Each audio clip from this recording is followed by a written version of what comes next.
Palavra da Verdade, com Hernandes Dias Lopes. Abra sua Bíblia comigo, por gentileza, no livro de Apocalipse, capítulo 1. Apocalipse, capítulo 1.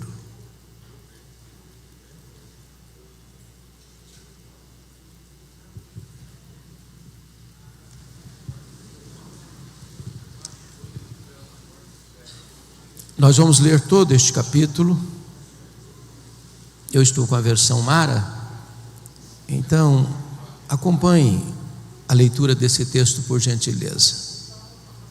Revelação de Jesus Cristo, que Deus lhe deu para mostrar aos seus servos as coisas que em breve devem acontecer, e que ele, enviando por intermédio do seu anjo, notificou o seu servo João, o qual atestou a palavra de Deus e o testemunho de Jesus Cristo quanto a tudo o que viu.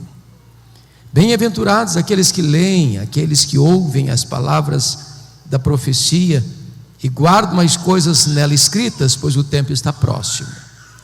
João, mais 7 igrejas que se encontram na Ásia, graça e paz a vós outros, da parte daquele que é, que era e que há de vir, da parte dos 7 espíritos que se acham diante do seu trono, e da parte de Jesus Cristo, a fiel testemunha, o primogênito dos mortos e o soberano dos reis da terra, àquele que nos ama e pelo seu sangue nos libertou dos nossos pecados e nos constituiu reino, sacerdotes para o seu Deus e Pai, a ele a glória e o domínio pelos séculos dos séculos. Amém. Eis que vem com as nuvens, e todo olho verá, até quantos o traspassaram, e todas as tribos da terra se lamentarão sobre ele, certamente. Amém. Eu sou o Alfa e o Ômega, diz o Senhor Deus, aquele que é, que era e que há de vir, o Todo-Poderoso. Eu, João, irmão vosso e companheiro na tribulação, no reino e na perseverança. Em Jesus achei-me na ilha chamada Patmos por causa da palavra de Deus e do testemunho de Jesus. Achei-me espírito no dia do Senhor, e ouvi por detrás de mim grande voz como de trombeta dizendo: o que vês, escreve em livro e manda às 7 igrejas: Éfeso, Esmirna, Pérgamo, Tiatira, Sardes, Filadélfia e Laodiceia. Voltei-me para ver quem falava comigo, e voltado vi 7 candeeiros de ouro, e no meio dos candeeiros um semelhante a filho de homem, com vestes talares e cingido à altura do peito com a cinta de ouro. A sua cabeça e cabelos eram brancos como a alva lã, como neve, os olhos como chama de fogo, os pés semelhante ao bronze polido, como que refinado numa fornalha, a voz como voz de muitas águas. Tinha na mão direita 7 estrelas, e da boca saía-lhe uma afiada espada de 2 gumes. O seu rosto brilhava como o sol na sua força. Quando o vi, caí a seus pés como morto. Porém ele pôs sobre mim a mão direita, dizendo: não temas, eu sou o primeiro e o último, e aquele que vive. Estive morto, mas eis que estou vivo pelos séculos dos séculos, e tenho as chaves da morte e do inferno. Escreve, pois, as coisas que viste, e as que são, e as que hão de acontecer depois destas. Quanto ao mistério das 7 estrelas que viste na minha mão direita, e aos 7 candeeiros de ouro, e as 7 estrelas, são os anjos das 7 igrejas, e os 7 candeeiros são as 7 igrejas. Amém. Meus amados, eu gostaria de compartilhar com vocês hoje sobre a glória incomparável do nosso glorioso Redentor. O livro de Apocalipse retrata para nós o ponto culminante da história. Apocalipse é a acrópole, o pináculo da revelação de Deus. Esse livro não é tanto o registro de fatos que hão de acontecer, mas sobretudo Apocalipse é revelação de uma pessoa, é a revelação de Jesus Cristo nosso Senhor. O livro é acerca dele, da importância dele, da obra dele, da posição dele, da soberania dele e da sua vitória gloriosa. Jesus é o centro da própria eternidade, ele é o centro da história, ele é o centro da igreja, ele é o centro do céu, ele é o centro da Escritura, ele é tudo no Antigo Testamento. Ele é a semente da mulher que nasceu para esmagar a cabeça da serpente. Ele é o descendente de Abraão, em quem todas as famílias da terra são abençoadas.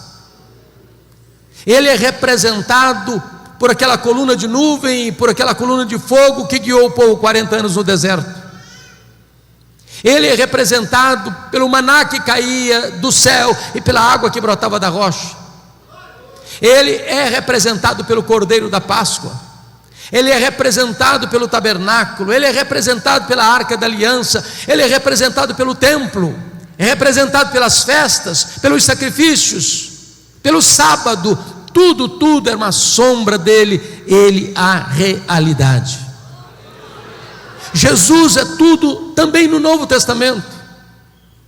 Ele é o Messias prometido, ele é o Filho de Deus, ele é o Verbo que se fez carne, ele é o pão da vida, ele é a luz do mundo, ele é a porta das ovelhas, ele é o bom pastor, ele é a ressurreição e a vida, ele é o caminho e a verdade e a vida, ele é a videira verdadeira, ele é o amado da nossa alma, ele é a nossa paz, ele é a nossa alegria, ele é a nossa justiça, ele é a nossa herança.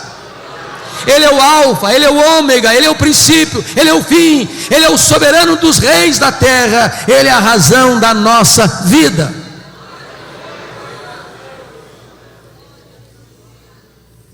Este livro apresenta-nos a revelação de Jesus, porque não há nenhuma causa mais poderosa para fortalecer um obreiro, para encorajar uma igreja, do que a consciência de quem é Jesus e a importância de Jesus no nosso meio. Os dias eram sombrios, muito sombrios. Nero pôs fogo em Roma, Tito Flávio pôs fogo em Jerusalém, agora Domiciano está pondo fogo nos crentes. Os crentes estão sendo crucificados, queimados vivos, jogados às feras. A igreja está sendo massacrada. Os apóstolos todos já estavam mortos pelo viés do martírio. João era o último representante do colégio apostólico. Ele é pastor em Éfeso, já velho. Quando diz a Bíblia que ele é banido para esta colônia penal, para esta ilha vulcânica do mar Egeu, a ilha de Patmos, na intenção do imperador Domiciano, é como se a última pá de cal estivesse sendo jogada sobre a igreja sofrida. Prenderam João naquela ilha vulcânica, naquela colônia penal, fecharam para ele todas as portas da terra. Mas quando os homens pensam que eles têm o controle, eles se equivocam, porque os homens maus deste mundo podem prender os crentes, podem banir os crentes, podem torturar os crentes, podem matar os crentes, podem fechar para eles todas as portas da terra. Mas os homens deste mundo não podem fechar a porta do céu, porque quando todas as portas foram fechadas para João na terra, o Senhor abriu-lhe uma porta no céu e disse: sobe para aqui, e eu te mostrarei as coisas, não que talvez aconteçam, não as coisas que podem acontecer, eu te mostrarei as coisas que devem acontecer. E quando João sobe, ele vê um trono, e alguém é sentado no trono. Ele nem ousa descrever quem está sentado no trono, a não ser compará-lo com a beleza e o brilho das pedras preciosas. E ele vê na mão deste que está sentado no trono um livro de todo selado, com 7 selos, por dentro e por fora. E a Bíblia relata que uma pergunta ecoa no céu, na terra e debaixo da terra: quem é digno de abrir o livro e desatar-lhe os selos? E diz a Escritura que ninguém foi encontrado digno. E João começa a chorar, porque parece que a história está à deriva. Quando ele está rendido às lágrimas, ele escuta uma voz: não chores, João, eis que o leão da tribo de Judá, a raiz de Davi, venceu para abrir o livro e desatar-lhe os selos. E os selos são rompidos por Jesus, e as trombetas soam por ordem de Jesus, e a história caminha sob o controle de Jesus, e caminha para uma consumação onde a vitória final é de Cristo e da sua igreja. Então, irmãos, à luz desse texto,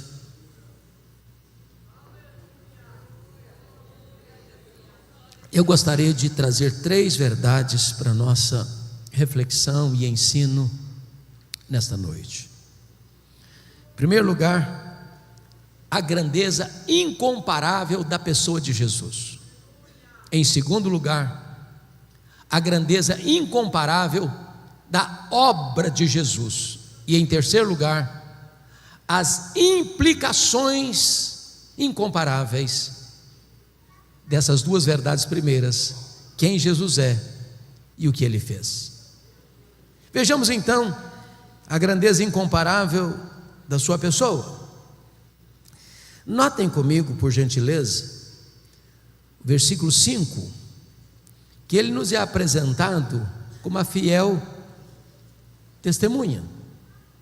E significa que ele é o supremo profeta. Ele é o mensageiro e ele é a mensagem. Ele é a última palavra de Deus para nós. Tendo Deus falado muitas vezes, de muitas maneiras, aos pais, pelos profetas, agora Ele nos fala pelo Filho. Sua revelação foi progressiva até Jesus, mas não a partir de Jesus. Se você não ouvir Jesus, não há mais nada diferente ou novo que possa ser comunicado a você, a trazer esperança para o seu coração. Ele é a verdadeira palavra de Deus. Ele é o verbo de Deus, ele é o profeta e ele é a mensagem, ele é o mensageiro e ele é a mensagem. Ele é o supremo profeta de Deus, a última revelação de Deus. Mas você vai notar comigo que no versículo de número 5, ele nos é apresentado como primogênito dos mortos e o soberano dos reis da terra, e ele aqui é o sumo sacerdote, porque ele é o sacerdote e é o sacrifício, ele é o ofertante e ele é a oferta, ele é aquele que está à direita de Deus Pai e intercede por nós, ele é aquele que defende a sua causa diante de Deus, ele é o advogado, o justo. É por isso que a Bíblia diz que nenhuma condenação pode sobrevir sobre a sua vida, porque a Bíblia pergunta assim: quem tentará acusação contra os eleitos de Deus? É Deus quem os justifica. Quem os condenará? É Cristo Jesus quem morreu, ou antes quem ressuscitou, o qual está à destra de Deus e também intercede por nós. Nas horas de angústias da sua vida, nas horas de aperto do seu coração, se você gritar por socorro, esse sumo sacerdote se levanta para estar ao seu lado, interceder por você e colocar sua causa diante de Deus. Mas mais do que isso, o texto nos apresenta como ele é também o Rei dos reis, ele é o soberano dos reis da terra. O que significa isso? Significa, meus amados irmãos, que Ele tem o controle. Você vê hoje as nações confusas, as guerras, as ameaças de um conflito armado ou de uma guerra nuclear, e os homens passam a ideia de que eles é que têm as rédeas nas mãos, o controle nas mãos, eles que podem apertar um botão aqui, outro ali, outro acolá, para explodir o planeta. Mas quem está sentado no trono é o Senhor Jesus. Quem comanda o universo é o Senhor Jesus.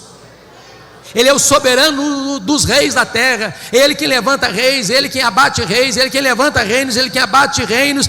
Ele controla o universo, Ele dirige a história, Ele governa a igreja e Ele conduz a história para uma consumação final. Ele é o Rei dos reis. Mas notem vocês comigo no verso 13, que quando João volta para ver quem falava com ele, ele vê 7 candeeiros, e no meio dos candeeiros, um semelhante a filho de homem. Ele é o profeta, ele é o sacerdote, ele é o rei, e ele é onipresente, porque ele está no meio das igrejas. Aqui no Brasil, lá no Japão, lá na América, lá na África, lá na Ásia, ao mesmo tempo. Não há nenhum crente reunido nesse horário, em qualquer lugar do mundo, onde a promessa não se cumpra. Onde tiver 2 ou 3 reunidos em meu nome, ali eu estarei no meio deles. Ele está aqui hoje. E é porque Ele está aqui hoje que você e eu viemos para cá. Ele é a razão dessa igreja existir. Ele é o conteúdo que essa igreja tem pregado há décadas nessa cidade. Ele é a nossa esperança. Ele é a razão da nossa vida. Ele é o amado da nossa alma. E Ele está aqui nesta noite para nos sondar, para nos exortar, para nos corrigir, para nos consolar, para nos fazer promessas. Agora notem comigo, amados, que quando João vai descrevê-lo, além de descrever a sua onipresença, ele vai descrever também que ele é eterno. Confira comigo o versículo 14: a sua cabeça e cabelos eram brancos como a alva lã, como neve. Significa que ele é eterno. Ele é o Pai da eternidade. Ele preexiste ao tempo, Ele preexiste à história, Ele preexiste ao princípio. Antes que houvesse mundo, Ele já existia. Ele não deriva sua glória da criação. Se Ele não tivesse criado os céus e a terra, Ele era completo em si mesmo, satisfeito em si mesmo, perfeito em si mesmo. Ele é eterno. O tempo não o colhe de surpresa. A história que vem e que consumará não fecha a sua compreensão do tempo, porque Ele está para além do tempo. Ele é eterno. Ele não é pego de surpresa. Ele não está lá no céu esfregando as mãos, ansioso, sem saber o que vai fazer diante dessa conjuntura atual. Mas notem mais, versículo 14: Ele não apenas é onipresente, Ele não apenas é eterno. Versículo 14 diz que Ele é também onisciente. Os seus olhos são como chama de fogo. Ele tudo sabe, Ele a tudo vê, Ele a todos sonda.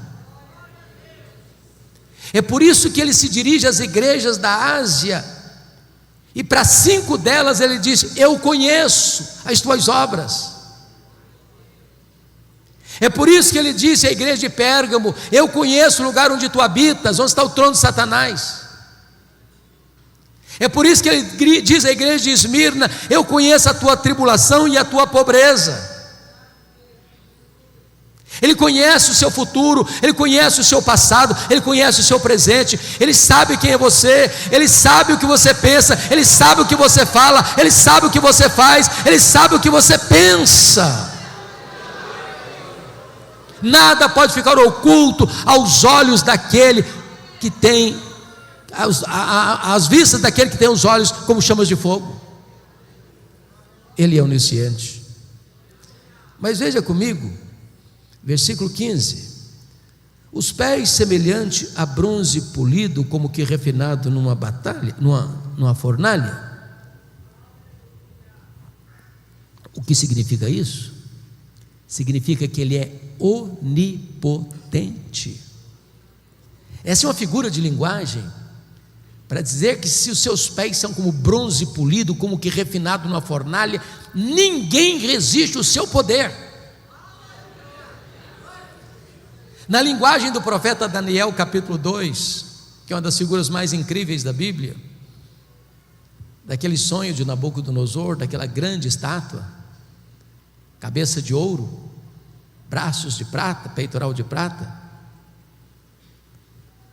tronco de bronze, e as pernas de ferro, e os dedos de ferro e barro, representando os grandes impérios do mundo na época, a Babilônia, o Império Medo-Persa, o Império Grego e o Império Romano. Diz que uma pedra não lavrada por mãos bate nos pés da estátua, e toda a estátua vira pó, e essa pedra preenche todo o mundo. Sabe o que significa isso, meus irmãos?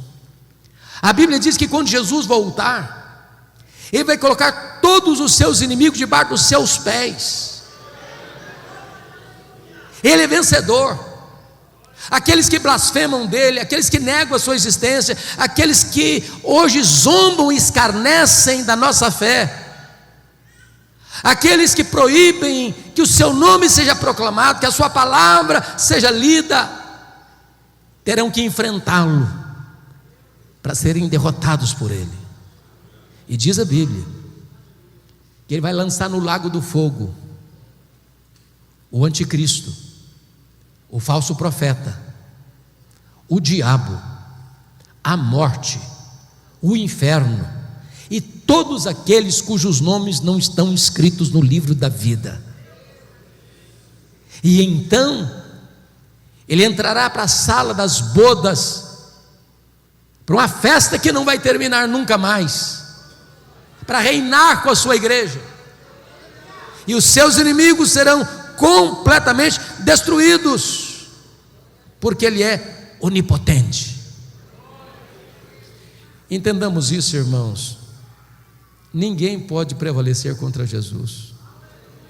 Quando você vê o ímpio hoje estufando o peito e arrogantemente insurgindo-se contra Jesus, Jesus está dando corda, está dando corda, está dando corda.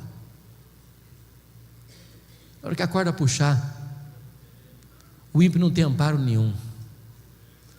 Naquele grande dia, diz Apocalipse capítulo 6, versículos 12 a 17, que esses poderosos do mundo vão estar desesperados, clamando até com vontade de morrer, mas a morte vai fugir deles, porque eles terão que encarar o Rei dos Reis, o Senhor dos Senhores, o reto juiz, vencedor em todas as batalhas.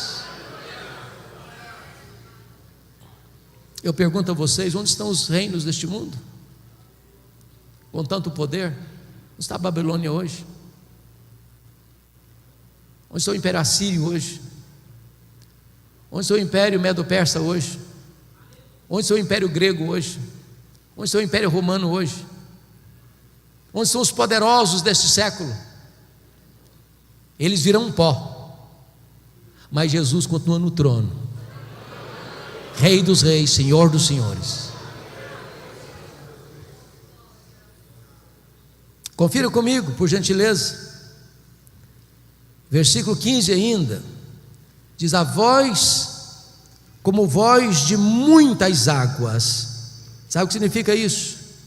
Ele é irresistível.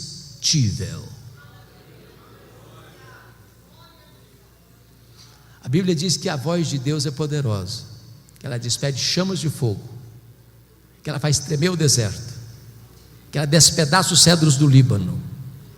Ele dá uma ordem e o universo se forma. Ele dá uma ordem e o sol para. Ele dá uma ordem e as estrelas aparecem. Ele dá uma ordem e o mar se acalma. Ele dá uma ordem e o vento cessa. Ele dá uma ordem e um verme cumpre o seu mandato.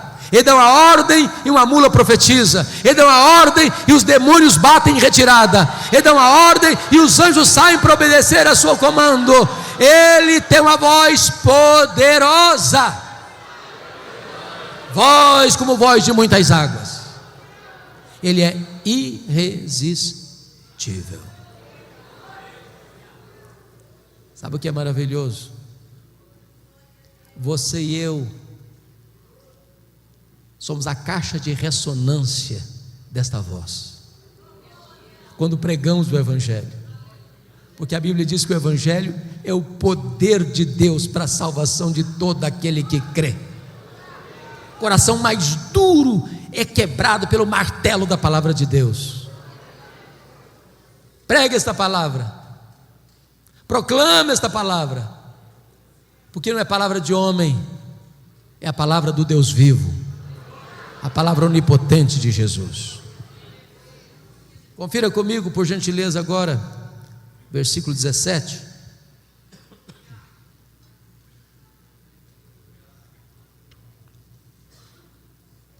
Vejam, por gentileza.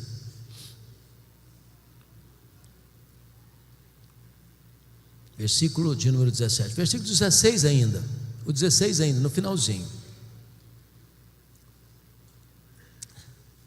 Diz o versículo 16: na sua mão tinha na sua mão direita 7 estrelas, e da sua boca saía-lhe uma afiada espada de 2 gumes. Aqui eu quero destacar que ele é vitorioso. Se vocês lerem com atenção, vão perceber que no grande dia final, na batalha final, não acontecerá lá uma batalha de conflagração de carros, tanques de guerra. A única arma que vai ser acionada é a espada que sai da boca do Cordeiro.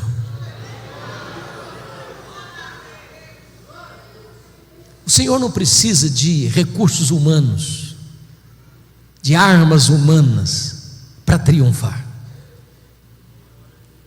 É por isso que a Bíblia diz que vai matar o anticristo com o sopro da sua boca, com o poder da sua manifestação.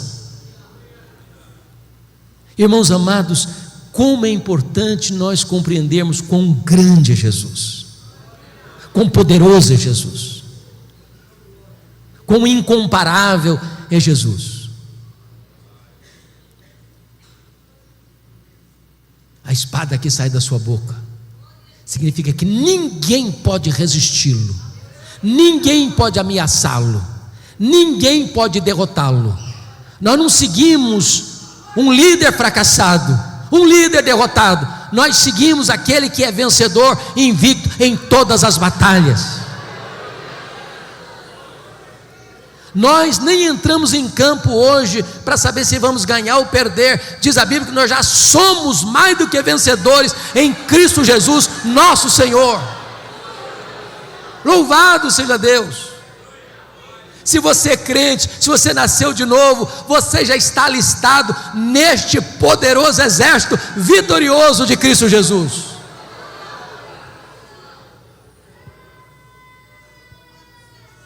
Mas notem comigo, o versículo 16 ainda diz: e o seu rosto brilhava como o sol na sua força.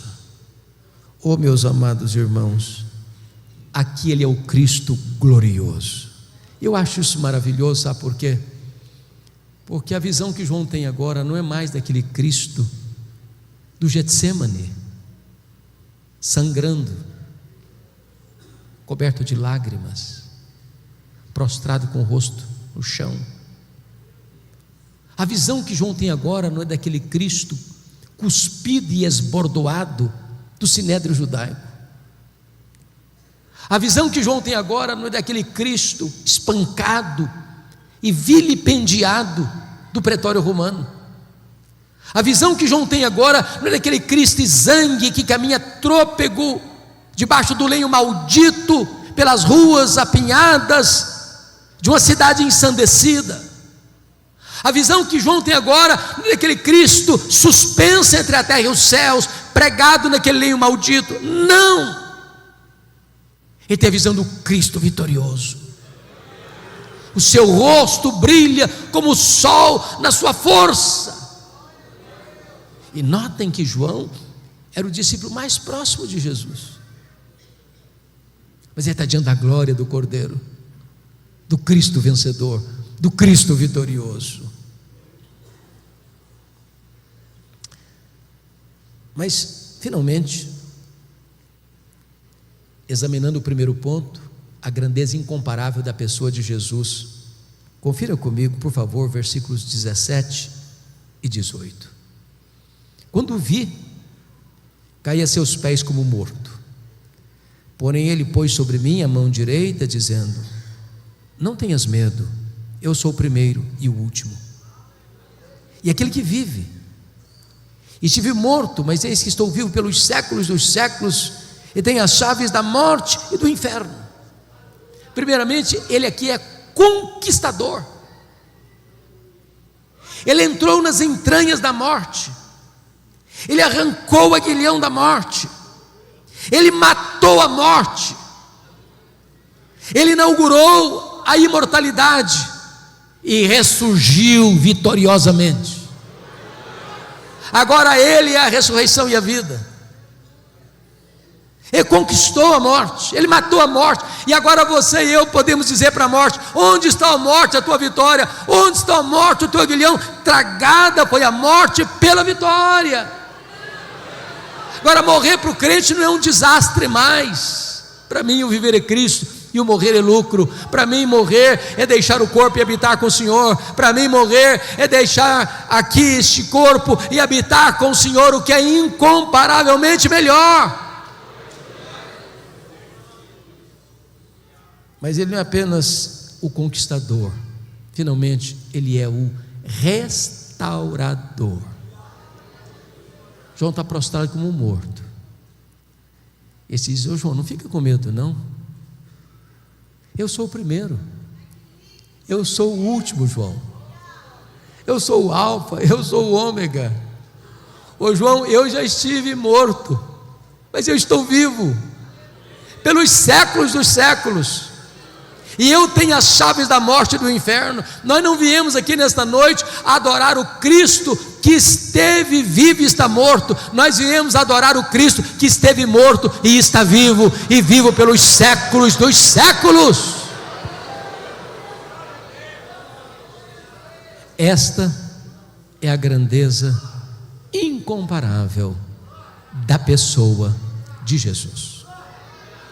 Veremos agora o segundo ponto, que é a grandeza incomparável da obra de Jesus. Por favor, olhe comigo o versículo 5, parte B. Aquele que nos ama e pelo seu sangue nos libertou dos nossos pecados. Em primeiro lugar, ele ama a igreja. E vejam vocês que o verbo está no presente do indicativo, não está no passado. Ele não apenas nos amou, ele nos ama e continuará nos amando. Eu penso que não há nenhum remédio mais eficaz para curar o problema, o complexo de inferioridade e da autoestima achatada, do que essa verdade.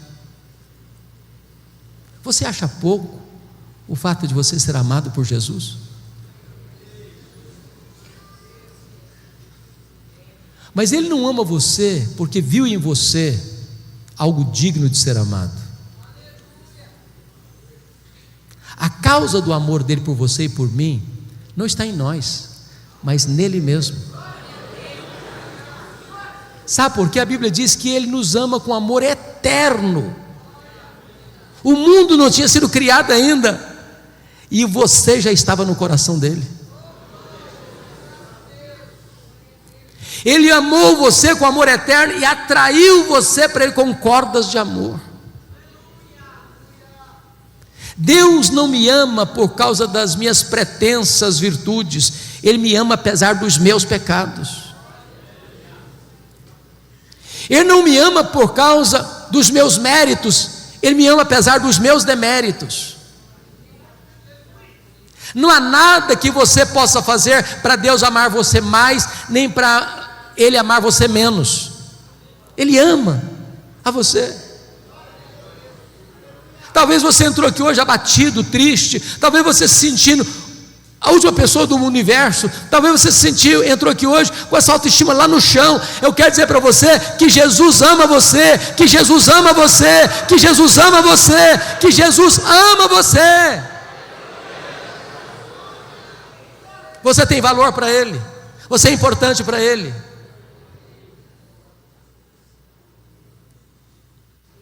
A segunda verdade que está aqui, notem comigo, por gentileza, verso 5 ainda, está escrito o seguinte: e nos libertou, e pelo seu sangue nos libertou dos nossos pecados. Agora note que o verbo não está no presente mais, está no passado. Sabe o que significa isso? A redenção que Ele deu para você é perfeita, é completa, é eficaz. Você não está meio salvo, você está salvo. Ele não deu para você meia vida eterna, Ele deu para você vida eterna. Agora notem mais, nem você nem eu podemos nos libertar dos nossos pecados. Impossível. Impossível. A Bíblia chega a dizer que assim como um leopardo não consegue tirar suas próprias manchas, nem um etíope consegue mudar a cor da sua própria pele, assim também eu não posso fazer o bem se eu estou inclinado a fazer o mal. A inclinação da nossa carne é inimizade contra Deus. Eu estava rendido aos meus pecados. Paulo diz em Efésios capítulo 2 que o homem antes da sua conversão, ele está depravado, escravizado, condenado e morto nos seus delitos e pecados. Não há nada que ele possa fazer. Talvez você tenha lutado, talvez você tenha se esforçado, mas a grande verdade é que Jesus Cristo, Filho de Deus, Ele nos libertou pelo seu sangue dos nossos pecados. As algemas foram quebradas, as cadeias foram rompidas, a prisão foi aberta. Nós estávamos na potestade de Satanás e Ele nos tirou de lá. Nós estávamos na casa do valente e Ele amarrou o valente e nos tirou de lá. Nós estávamos no império das trevas e Ele nos transportou de lá para o reino da luz. Hoje nós somos um povo livre, salvo, remido no sangue do Cordeiro. Louvado seja Deus. Bendito seja o Senhor. Então, a obra dele, Ele nos ama. Segundo, Ele morreu por nós. Terceiro, Ele não apenas ama a igreja, Ele não apenas morreu pela igreja, Ele também honrou a igreja. Olha o versículo 6 comigo. E nos constituiu reino, sacerdotes para o seu Deus e Pai. E Ele não pode concluir sem uma doxologia. A Ele glória e o domínio pelos séculos dos séculos, amém. Preste atenção nisso. Você que foi salvo pela graça, você está numa posição muito elevada. Você foi constituído rei e sacerdote.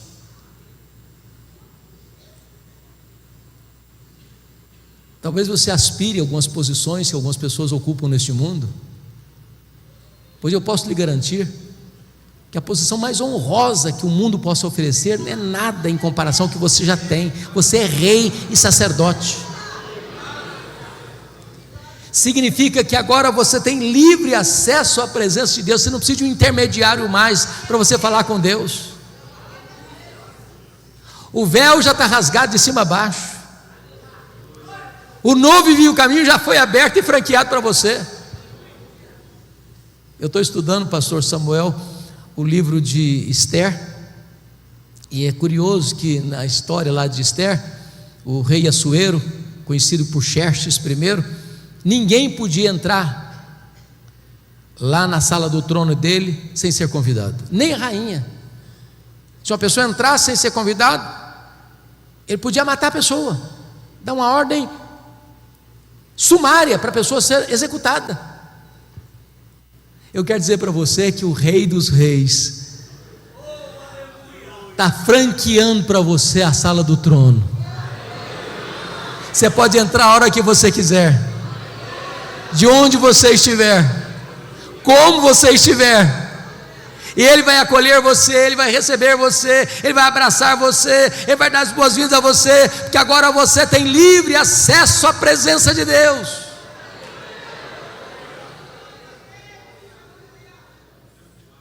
A Bíblia diz que o Senhor não apenas vai nos levar para o céu, Ele vai nos levar para o trono.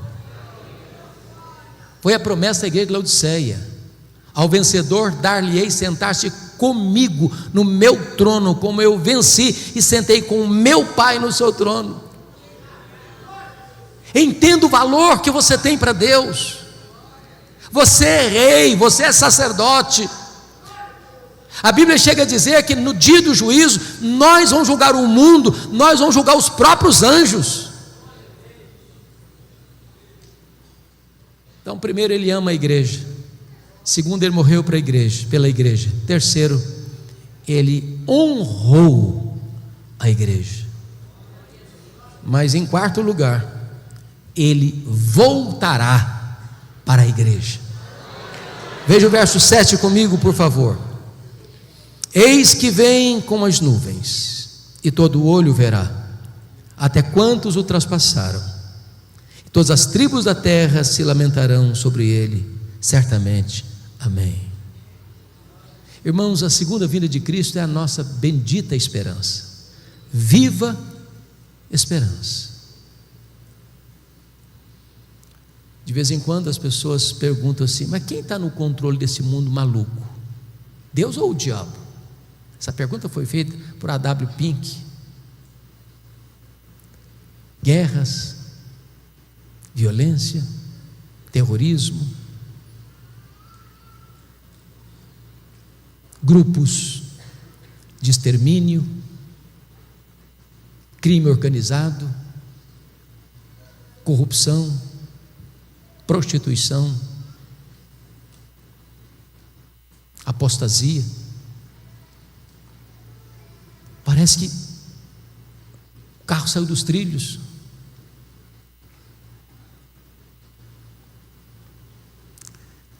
Mas eu quero dizer para você que a história não é um caminhão sem freio ladeira abaixo. O Senhor Jesus está no controle.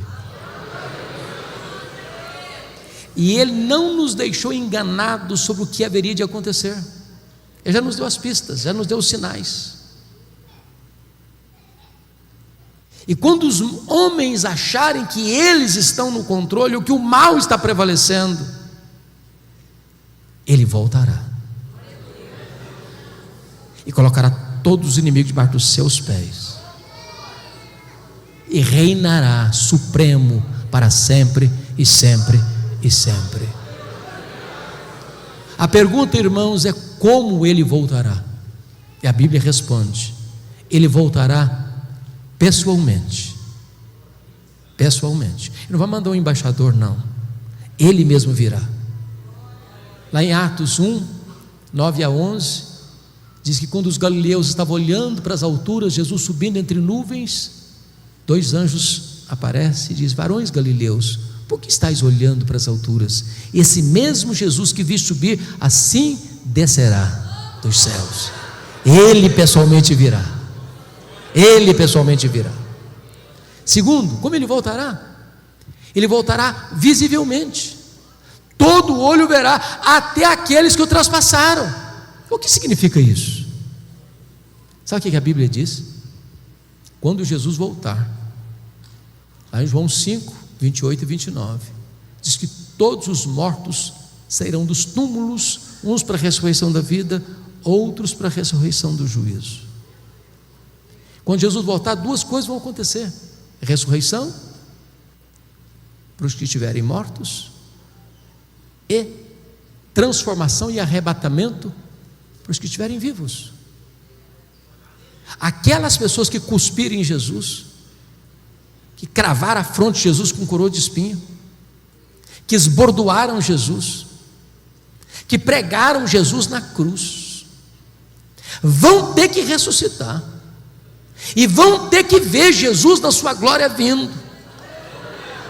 E Paulo diz que todo joelho vai ter que se dobrar, nos céus, na terra e debaixo da terra, e toda língua vai ter que confessar que Jesus Cristo é Senhor, para a glória de Deus Pai. A igreja fará isso com a maior das alegrias, os ímpios com o maior dos terrores. Terceiro lugar, como Jesus voltará? Ele voltará audivelmente, ressoada a trombeta de Deus, ouvida a voz do arcanjo, ele descerá dos céus. Se a volta de Jesus vai ser o fato mais público da história, também será o fato mais audível da história. Não haverá montanha tão alta, deserto tão inóspito, caverna tão escura, que impedirá as pessoas de ouvirem o alarido desta vinda. Se de dia, se de tarde, se de noite, não sabemos, porque ele virá de dia, ele virá de tarde, ele virá de noite. Como assim? Agora estamos 8:30 da noite no Brasil, mas já é 8:30 da manhã no Japão. Então, se Jesus voltar de noite para o Brasil, volta de manhã para o Japão. Se volta num horário aqui, volta no outro horário na África, volta outro horário na Europa. É por isso que Jesus disse: olha, não sabe se é de dia, se é de tarde, se é de noite. Porque quando ele voltar, vai estar de manhã para um, vai estar de tarde para outro, vai estar de noite para outro. Mas todo olho o verá. Quarto lugar, como ele voltará? Ele voltará repentinamente. Diz a Bíblia que vai ser como um relâmpago que risca os céus do Oriente ao Ocidente. Vai ser num momento, num abrir e fechar de olhos. Sabe o que significa isso? Não haverá tempo para você se preparar na última hora. Se você não tiver azeite na sua lâmpada, não tem esperança. Vigiai, vigiai, para que aquele dia não nos tome de surpresa. A igreja de Deus não é filho das trevas, é filho da luz, e filho da luz não é pego de surpresa, porque ele está aguardando na ponta dos pés a vinda do Senhor, dizendo: Maranata, ora vem Senhor Jesus. Ele apressa, ele ama a vinda do Senhor. Quinto lugar, como ele voltará? Ele voltará inesperadamente. Vai ser como ladrão que não manda um WhatsApp para você dizendo: tal dia, tal hora, eu chego na sua casa, prepara um cafezinho, um pão de queijo. Sabe o que significa isso, irmãos? A segunda vinda de Jesus não será um dia óbvio. Notem vocês que todas as pessoas que tentaram marcar a segunda vinda de Jesus, me perdoe da expressão, deram com os burros na água. Aquele dia da economia do Pai vai ser de surpresa. Talvez um dia comum, que se levanta para levar filho na escola, ou para ir para o trabalho, para fazer uma viagem, ou para ficar em casa. Quando as pessoas não perceberem, ele virá.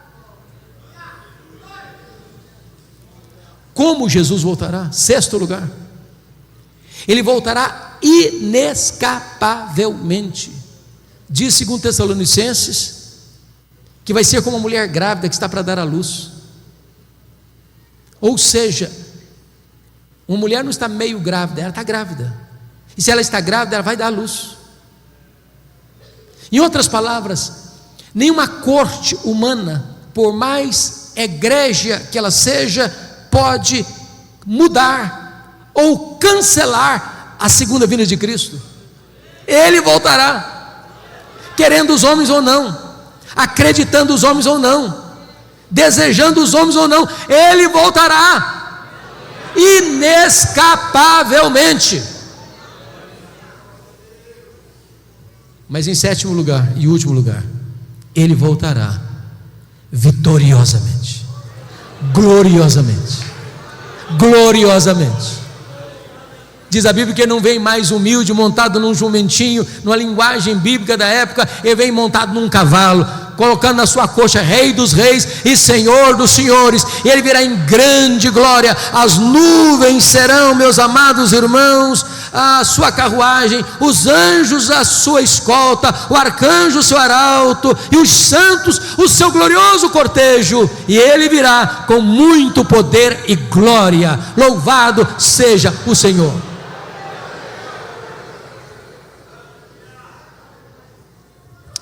Então, até aqui nós olhamos a grandeza incomparável da pessoa de Jesus. Ele é onipresente, Ele é onisciente, Ele é onipotente, Ele é irresistível, Ele é glorioso, Ele é vitorioso, Ele é restaurador. Olhamos a grandeza incomparável da sua obra. Ele ama a igreja, Ele morreu pela igreja, Ele exaltou a igreja e Ele voltará para a igreja. Agora, em último lugar, terceiro e último lugar, vamos ver a grandeza incomparável das implicações dessas duas verdades. Primeira implicação: não precisamos então ter medo da vida. Tem muita gente com medo da vida. Tem muita gente não querendo acordar. Tem muita gente flertando até com suicídio. Tem muita gente que gostaria de dormir sem data para levantar. Eu quero dizer para você, meu amado, que você não precisa ter medo da vida. Preste atenção no contexto. Por que João está nessa ilha? Do ponto de vista humano. Do ponto de vista humano, ele está lá porque o imperador Domiciano o mandou para lá, como um prisioneiro, numa ilha penal, numa colônia penal, numa prisão de segurança máxima, para trabalhos forçados. Ele já era um homem velho. Ele foi para lá porque está sendo perseguido. Seus pares, os apóstolos, já estão mortos. Os seus irmãos estão sendo queimados vivos, crucificados, jogados às feras. Do ponto de vista humano, o mal está prevalecendo, a igreja está sufocada. Mas o que ele vai entender? Veja comigo o versículo 9: achei-me na ilha chamada de Patmos, por causa da palavra de Deus e do testemunho do Senhor Jesus. Ele está fazendo outra leitura. Então, não foi Domiciano que me mandou para cá, não. Eu estou aqui, é por causa de Jesus. Eu estou aqui, é por causa da palavra de Deus. Eu estou aqui para uma agenda celestial. Eu estou aqui porque Deus aproveita a situação adversa da agora para transformar a tragédia em triunfo. Eu estou aqui para receber a revelação de Deus das coisas que devem acontecer. Quem está no controle é Deus. Deus transforma a ilha de Patmos na porta do céu. Deus transforma a tragédia em triunfo. Deus é especialista em virar a mesa, em mudar o placar do jogo. Você não precisa ter medo da vida. Me permita dizer isso, meus amados irmãos: a igreja de Deus é indestrutível.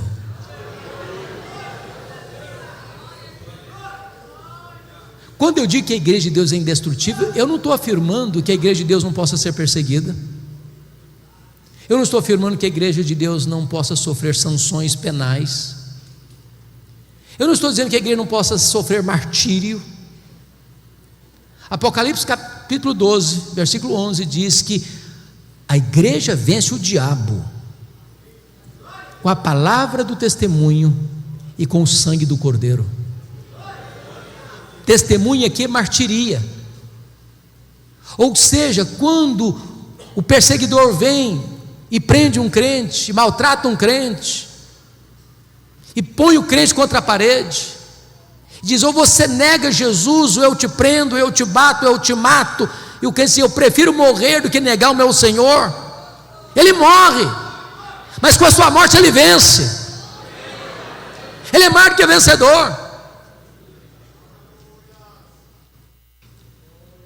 Ninguém pode derrotar a igreja do Deus vivo. Você precisa ter medo da vida, porque a Bíblia diz que Jesus está vivo pelos séculos dos séculos. Segundo lugar, segunda implicação: em virtude de quem Jesus é e do que Ele fez, não precisamos ter medo da morte. A Bíblia diz o seguinte: Jesus diz para João: João, não fique com medo não, João, eu sou o primeiro, eu sou o último. Eu estive morto, mas eu estou vivo, João, pelos séculos dos séculos. A Bíblia diz que a morte é o rei dos terrores, mas Jesus é o rei dos reis. Jesus entrou nas entranhas da morte, Ele arrancou o veneno da morte, arrancou o aguilhão da morte, matou a morte e ressuscitou. E agora Ele é a ressurreição e a vida. E agora Ele diz para você: se você crê em mim, você nunca morrerá eternamente. Agora você pode dizer para a morte: onde está a morte, a tua vitória? Onde está a morte, o teu aguilhão? Tragada foi a morte pela vitória. A morte não tem mais a última palavra. Jesus é o primogênito dos mortos, Ele é o primeiro da fila. E nós, se Jesus não voltar antes, receberemos um corpo de glória semelhante ao corpo da sua glória. Aliás, um corpo que não vai brigar nem com a balança, nem com o espelho. Perfeito, incorruptível, poderoso, glorioso, semelhante ao corpo da glória do Senhor Jesus. Não vai ter mais doença, não vai ter mais cansaço, não vai ter mais fadiga. Bendito seja Deus. Terceira implicação: não precisamos ter medo da vida. Segundo, não precisamos ter medo da morte. Terceiro, não precisamos ter medo do desconhecido. Irmãos, você e eu agora não enxergamos na curva, não enxergamos no escuro.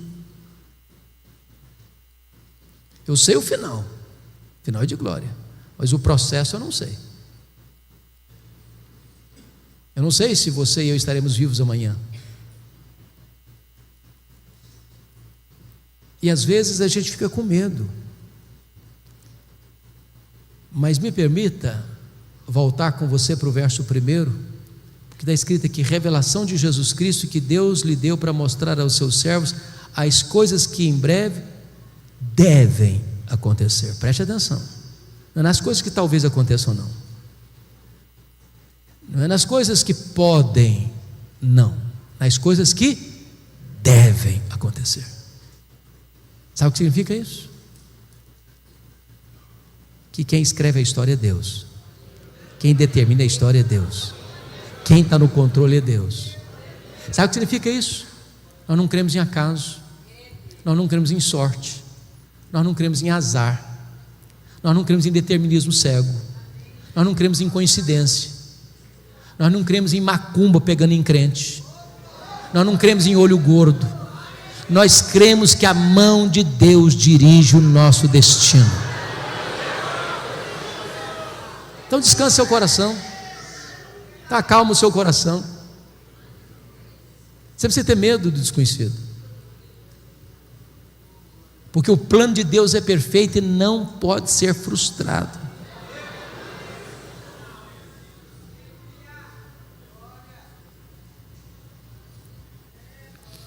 O que eu acho precioso nesse livro é que João, na hora mais crítica da sua vida, é convocado a subir,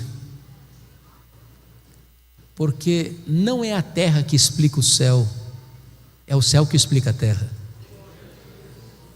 O entendimento dos dramas da história não emanam da própria terra, não procede dos próprios homens, mas vem de cima, vem do céu, vem de Deus, vem do alto.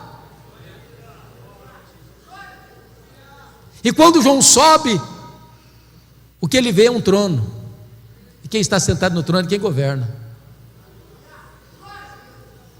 E ele vê o Cordeiro, que é o leão da tribo de Judá, a raiz de Davi, que está com um livro na mão, venceu para abrir o livro. E o que é abrir o livro, irmão? O livro é o livro da história, dos acontecimentos. E quando você vê a abertura dos selos, o que é a abertura dos selos? É o mundo perseguindo a igreja. Isso não pegou Deus de surpresa, não. Isso não pegou Jesus de surpresa, não. Foi Ele que estabeleceu essa agenda.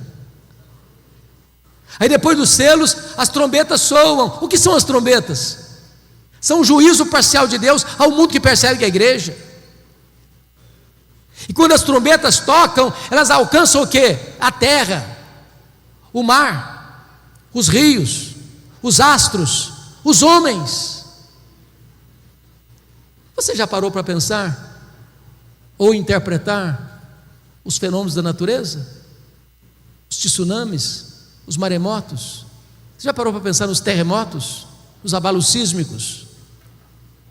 Você já parou para pensar nas pandemias da vida que atingem a terra e os homens? Isso não é coisa fortuita, casual. Não é porque a natureza está em ebulição ou em revolta. São trombetas de Deus, chamando os homens ao arrependimento, dando a eles mais uma chance se voltarem para Deus. Quando você vê no Apocalipse o levantamento do quarteto do mal, nos capítulos 12, 13 e 14, o diabo, capítulo 12, o anticristo, o falso profeta, capítulo 13, e a grande Babilônia, no capítulo 14. Esses inimigos não se levantam por conta própria, o próprio Deus permite-os se manifestarem, para que se revele neles a glória de Deus na sua derrota fragorosa. E notem vocês, que o diabo, como coordenador desta orquestra maligna, você vê o anticristo trazendo perseguição, você vê o falso profeta trazendo heresia, e você vê a grande Babilônia trazendo prostituição. Não são essas coisas que estão movendo o mundo hoje? Mas o Senhor vai pôr fim a toda esta corrente de maldade, porque quando as taças da ira de Deus são derramadas, capítulos 15 e 16, agora não tem mais juízo misturado com a misericórdia, agora a cólera de Deus chegou o grande dia do juízo. O que você vai ver em seguida? Capítulos 17, 18 e 19, a queda do quarteto do mal. 17 e 18, a queda da Babilônia.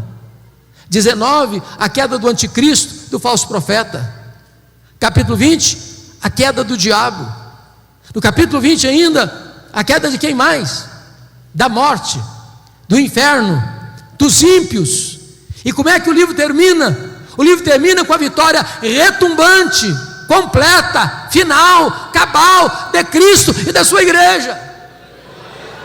Então você não precisa ter medo do desconhecido, porque o desconhecido é para nós, mas para Deus já está tudo decidido, controlado, resolvido. A vitória é de Cristo e da sua igreja.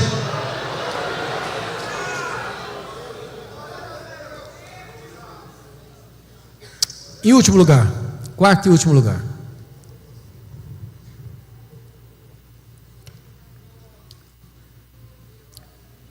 Porque Jesus é quem Ele é, e porque Ele fez o que Ele fez, então você e eu não precisamos ter medo da eternidade. Como é que será? Como é que vai ser? As pessoas têm tantas curiosidades. Vamos nos conhecer? Como é que vai ser o nosso corpo? Como é que nós vamos morar lá? Como vão ser os relacionamentos lá? Quanto tempo vai durar? E nem tempo vai ser, porque o tempo você marca com segundos, minutos, horas, dias, semanas, meses, anos, décadas, séculos, milênios. A eternidade não termina nunca. Mas não haverá um dia de monotonismo, não haverá um dia de rotina pesada. Nós nos deleitaremos nele, nós glorificaremos a ele, nós serviremos a ele, nós contemplaremos a face dele, nós conheceremos a ele, nós viveremos com ele, reinaremos com ele para sempre, sempre, sempre, sempre. E ele diz para João: João, você não precisa ter medo não, João, porque eis que eu estive morto, mas estou vivo pelos séculos dos séculos. Quando os milênios rolarem, lá na eternidade, Jesus estará lá com você. Você não precisa ter medo. Não há nada que possa infundir medo ao seu coração. Como diz o apóstolo Paulo: eu estou bem certo de que nem a morte, nem a vida, nem anjos, nem principados, nem poderes, nem altura, nem profundidade, nem qualquer outra criatura poderá separar-nos do amor de Deus que está em Cristo Jesus, nosso Senhor. E eu termino fazendo uma declaração. Diz o texto que quando João viu Jesus na sua glória, ele caiu como morto aos seus pés. E a pergunta é esta: e você?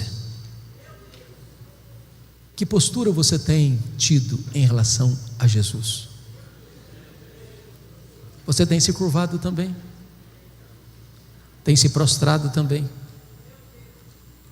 Você o reconhece nesta noite como Senhor da sua vida, como Salvador da sua vida, como a razão da sua vida? Ele está aqui hoje, poderoso para salvar, poderoso para restaurar, poderoso para consolar, poderoso para fazer tudo novo na sua vida. A Ele, o Rei da Glória, a Ele, o Alfa e o Ômega, a Ele, o soberano dos reis da terra, a honra, a glória e o louvor, agora e pelos séculos eternos. Amém.